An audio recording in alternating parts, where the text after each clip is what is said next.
একটা আমল যে করবে গুনে গুণান্বিত হবে। আল্লাহ জান্নাতের সুসংবাদ দিবেন। 4 নাম্বার আল্লাহ বলেন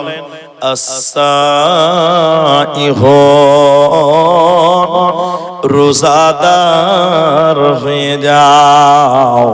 জান্নাতি লোক কোনদিন বেরোজাদার হতে পারে না। একটু বলেন তো ভাই, আপনাদের এই মিয়াপাড়া ভগবান গোলা, আপনাদের এই অত্র এলাকায় মুসলমান বেরোজাদার আছে না নাই? আপনাদের এলাকাতে নাই? আমাদের এলাকাতে আছে। এমনও ফ্যামিলি আছে রমজান মাসে দুপুরবেলা রান্না করে, মানে বাড়িতে কেউ রোজা করে না। এরকম ফ্যামিলি আপনাদের দিকে মনে হয় আছে? বহুত আছে, বহুত আছে। আরে একটা লোক আমার দিকে দেখেন দেখেন, রোজা করেন, রোজা করেন। তা মুলি সাহেব জিজ্ঞাসা করছে, এই এই এই এত লম্বা চওড়া চেহারা, দামড়া হয়ে আছো, হ্যাঁ রোজা করো না? রোজা করোনি তুমি? তখন নাটক করে। কি করে জানেন মুলি সাহেব? পেটে খুব গ্যাস, পেটে খুব সমস্যা। আমাদের দেশে দেখেছি যখন রমজান মাস শুরু হয় তখন নতুন নতুন রোগের আবিষ্কার হয়। ঠিক বলছেন না? জোরে বলেন। কিছু কিছু নতুন রোগী দেখতে পাওয়া যাবে। আপনারা হ্যাঁ না বলবেন না? এদিকেও আছে। রমজান মাসে রোগ ধরা পড়ার বেশি, মানে কোনো কিছু নয়, আল্লাহকে ধোঁকা দেয়, মুমিনদেরকে ধোঁকা দেয়। রোজা রাখে না। রোজা না রাখলে কি গুনাহ? মায়েরা বোনেরা আপনারাও টেনশন নেবেন। নবীজি বললেন আমি জাহান্নাম দেখলাম, দুটি ফেরেশতা আমাকে দুই বাহুতে করে নিয়ে যেতে লাগলো। যেতে যেতে জাহান্নামের ভিতরে দেখলাম কিছু মানুষের পা গুলোকে আকাশের দিকে বাঁধা আছে, আর তাদের মাথা মুখমণ্ডল মাটির দিকে ঝুলছে। ভালো করে লক্ষ্য করেন ভাই আমার, পা গুলো আকাশের দিকে বাঁধা আছে আর মাথা মুখমণ্ডল মাটির দিকে ঝুলছে, উল্টো করে ঝুলছে। উল্টো করে থাকার কারণে ওদের মুখগুলো গালগুলো ফেটে ফেটে ফেটে ফেটে রক্ত পড়ে। জমিনে টসটস করে তাদের মুখ ফেটে ফেটে রক্ত পড়ে। নবীজি বললেন আমি থাকতে না পেরে দৃশ্যটা দেখে থাকতে না পেরে বললাম জিবরাইল রে, মান হাউলাই, এরা কারা? কেন তাদের পা গুলো আকাশের দিকে বাঁধা আছে?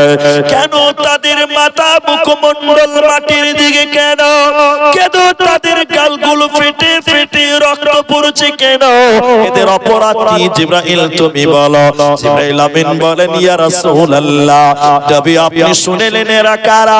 আল্লাহর ওই সমস্ত নাফরমান বান্দা বান্দিরা, ওই সমস্ত গুনাহগার পাপিষ্ঠ মানুষেরা যারা রমজান মাস পেয়েছিল, রোজার মাস পেয়েছিল, সিয়ামের মাস পেয়েছিল, দিনের বেলায় ইফতারের আগে যারা খাবার খেয়েছিল, দিনের বেলায় ইফতারের আগে যারা রোজা ছেড়ে দিয়েছিল, খাবার গ্রহণ করেছিল, ওই সমস্ত বেরোজাদারের দল ওদের জাহান্নামে পাগুলো আকাশের দিকে থাকবে আর তাদের মাথা মুখমণ্ডল মাটির দিকে থাকবে। এদের মুখগুলো ফেটে ফেটে রক্ত পড়বে। এরা মাথা ঢুকে মরে গেলেও বেরোজাদার আল্লাহর জান্নাতে যাবে না, পাবে না, পাবে না। যদি কোরআন হাদিস না মানি জীবনে কি হবে গমৃত্যুর পরে? চার মাযহাবকে ফরজ জেনেছি, এক মাযহাবের আমল করিছি, কোরআন হাদিসের দিকে দেখিনি তো ফিরে কি হবে গমৃত্যুর পরে? কি হবে গমতের পরে? যদি কোরআন হাদিস না মানি জীবনে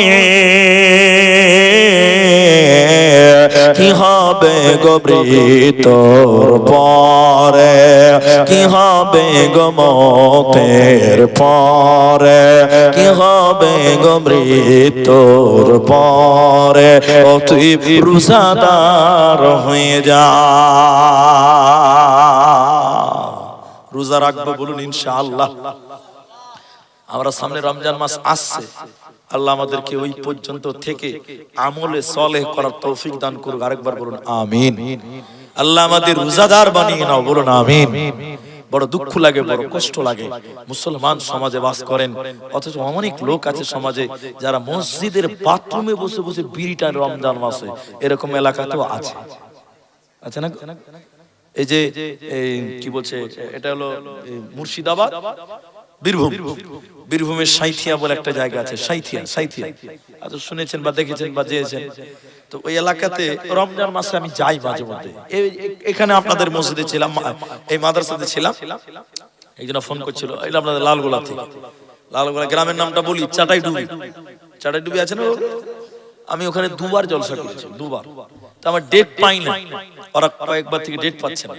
আমাকে ফোন করে বললো যে মাওলানা সাহেব ডেট তো পাই না, তো রমজান মাসে একটা জুমার ডেট দেন আমাকে, জুমার ডেট। তো ক টাকা কি লাগবে আপনি বলেন। তাই আমি বলছি ওইটা তো বড় কথা হলো, রমজান মাসে আসতে পারবো এত দূর জুমা পড়াতে? আর আমি গেলেও তো গাড়ি ছাড়া যেতে পারবো না, গাড়ি খরচটা দিবেন। তো আমি রমজান মাসে বীরভূমে গেছিলাম সাঁইথিয়াতে জালসা করতে। তখন ট্রেনে এসেছিলাম, কাঞ্চনজঙ্ঘা বলে একটা ট্রেন আছে, ওই ট্রেন। তো সাঁইথিয়াতে বিকালে নামলাম, এবার মসজিদে জালসা, মসজিদে গেলাম। রমজান মাস, কোন মাস? রমজান মাস। আমি মসজিদে ঢুকে জামা কাপড় খুলে আমি কমিটি ছেলেকে বললাম, ভাই আমি একটু বাথরুম পায়খানা করব, উজু করে তারপর একদম নামাজ পড়ে ইফতারে বসবো। ঠিক আছে। এবার আমি বাথরুমের গেটে গেলাম, ভিতর থেকে লাগা আছে, তার মানে কেউ না কেউ ভিতরে আছে। তো বেশ ঠিক আছে, যার জরুরত আছে সেই তো থাকবে। এবার আমার দিকে দেখি, আমি বাইরে অপেক্ষা করছি। কমিটি ছেলে বলছে, বাবা কি হলো? এই যে বাথরুমে কেউ আছে। আচ্ছা। খানিকক্ষণ পর একটা দামড়া চামড়া চেহারার লোক বেরিয়ে এলো। এবার আমি ঢুকলাম, যেই ভিতরে ঢুকে খালি দরজা লাগিয়েছি, এত গন্ধ, তাড়াতাড়ি দরজা খুলে বেরিয়েছি। বলেন তো কিসের গন্ধ? বিড়ির গন্ধ। মাশাআল্লাহ, এরা খুব ভালো জানে বিড়ির গন্ধ। আচ্ছা, এটা কোন টাইম বলছি বলেন তো? রমজান মাসে মাগরিবের আগে না পরে? আগে। এত ভদ্রলোক চিটার, মানে চিটারের বেটা চিটারে, দুনিয়া তার জায়গা পায়নি, মসজিদের পায়খানাতে বসে মাল টানছে। কত ঘৃণা হলো বলি ভাবেন। ছি ছি ছি ছি ছি। আমি কতবার বলেছি কথাটা, আমি মিয়াপাড়াতে নতুন, আমি একটু রিপিট করছি। আপনাদের মসজিদে বাথরুম আছে, আমার বাড়িতে পায়খানা বানা আছে, বাথরুম আছে, মার্বেল পাথর মাজাক, একদম 1.5-2 লক্ষ টাকা খালি বাথরুমে খরচা করেছি। বুঝার জন্য বলছি এটা। একদম বাথরুমের তল দিকে তাকালে আকাশ দেখতে পাওয়া যায়, মানে কত চকচক করছে ভাবেন। এবার আপনি আমার বাড়িতে গেছেন, এক প্লেট মাটন বিরিয়ানি, একদম মাটন চিকেন বিরিয়ানি, আপনার হাত ধরে আমার বাথরুমে নিয়ে গেছি, ভাই একটু বসেন, আমার এই বিরিয়ানিটা আপনি খান। কে খাবে? হাত তুলে। বাথরুমে কে খাবে গো? যারা কিছু বলছেন ওরা মনে হয় বলছে দিয়েই দেখেন খালি। হ্যাঁ, আপনারা খেতে পারবেন? রুচি হবে গো? রুচি হবে? কোনো মতেই রুচি হবে না। আরে বাথরুম যত দামি হোক না কেন, ওই জায়গাতে মাল লোড করা যাবে না। যাবে ভাই?